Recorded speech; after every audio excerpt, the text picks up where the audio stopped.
ನಮಸ್ಕಾರ ಸ್ನೇಹಿತರೆ, ದೇವೀಸ್ ಕೆಫೆ ಚಾನಲ್ಗೆ ಸ್ವಾಗತ. ಇವತ್ತು ನಾವು ಟೊಮೆಟೊ ಗೊಜ್ಜು ಮಾಡೋಣ. ಎಲ್ಲರಿಗೂ ಗೊತ್ತಿರುತ್ತೆ ಮಾಮೂಲು, ಅಂದ್ರೂ ಗೊತ್ತಿಲ್ದಿರೋರು ಕಲ್ತ್ಕೊಳ್ಳಿ ಅಂತ ಹೇಳಿ ಹಾಕ್ತಾ ಇದ್ದೀನಿ. ಸಿಂಪಲ್ ಆದ ಟೊಮೆಟೊ ಗೊಜ್ಜಿದು. ಅದಕ್ಕೆ ಏನೇನು ಸಾಮಗ್ರಿಗಳು ಬೇಕು ನೋಡೋಣ. ನಾನೊಂದು 5 ಟೊಮೆಟೊ ಹಚ್ಚಿಟ್ಕೊಂಡಿದ್ದೀನಿ, ಒಂದು ದಪ್ಪ ಈರುಳ್ಳಿ ಹಚ್ಚಿಟ್ಕೊಂಡಿದ್ದೀನಿ, ಒಂದು ಸ್ವಲ್ಪ ಕರಿಬೇವಿನ ಸೊಪ್ಪು, ಉಪ್ಪು ರುಚಿಗೆ ತಕ್ಕಷ್ಟು ಉಪ್ಪು, 1/4 ಟೀ ಸ್ಪೂನ್ ಅರಿಶಿನ ಪುಡಿ, 2 ಟೀ ಸ್ಪೂನು ಅಚ್ಚ ಖಾರದ ಪುಡಿ ಇಟ್ಕೊಂಡಿದ್ದೀನಿ. ಇದನ್ನ ಒಗ್ಗರಣೆ ಹಾಕಿ ಹೇಗೆ ಮಾಡೋದು ಅಂತ ನೋಡೋಣ ಬನ್ನಿ. ನಾನೊಂದು 2 ಟೀ ಸ್ಪೂನ್ ಅಷ್ಟು ಎಣ್ಣೆ ಹಾಕ್ತಾ ಇದ್ದೀನಿ. ಆಗಿದೆ ಸ್ವಲ್ಪ ಕಡಲೆಬೇಳೆ, ಸ್ವಲ್ಪ ಉದ್ದಿನಬೇಳೆ,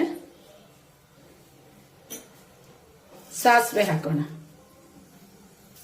ಸಾಸಿವೆ ಸಿಡಿತಾ ಇದೆ. ಕರಿಬೇವಿನ ಸೊಪ್ಪು ಹಾಕೋಣ.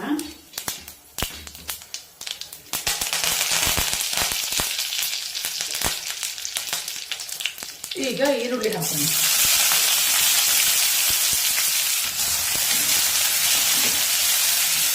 ಉಪ್ಪು, ಅರಿಶಿನ ಪುಡಿ, ಅಚ್ಚ ಖಾರದ ಪುಡಿ ಹಾಕೋಣ.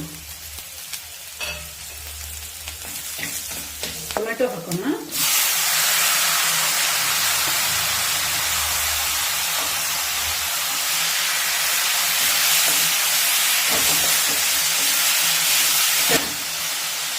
ಇದು ಮುಚ್ಚಿಡೋಣ. ತೆಗೆದು ನೋಡೋಣ ಏನಾಗಿದೆ ಅಂತ. ಕಲಿಸೋಣ.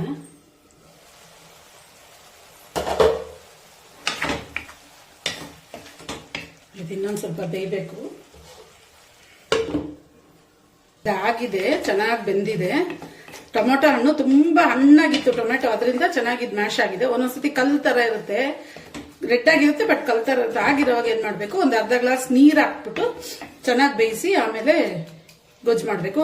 ನೀರು ಹಾಕ್ತಾರೆ, ಬಟ್ ನಾನು ಯೂಶಲಿ ಈ ಟೊಮೆಟೊ ಗೊಜ್ಜಿಗೆ ನಾನು ನೀರು ಹಾಕೋದಿಲ್ಲ. ಹೀಗೆ ಗಟ್ಟಿಗಿದ್ರೆ ತುಂಬ ಟೇಸ್ಟಿಯಾಗಿರುತ್ತೆ. ಸೊ ನೀವು ಟ್ರೈ ಮಾಡಿ ಹೇಗಿದೆ ಅಂತೇಳಿ. ಡಿಶ್ ಔಟ್ ಮಾಡೋಣ ಬನ್ನಿ.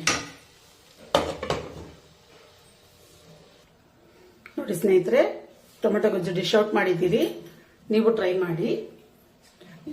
ದೇವೀಸ್ ಕೆಫೆ ಯೂಟ್ಯೂಬ್ ಚಾನಲ್ನ ಸಬ್ಸ್ಕ್ರೈಬ್ ಮಾಡಿ, ಲೈಕ್ ಮಾಡಿ, ಶೇರ್ ಮಾಡಿ. ಬಾಯ್.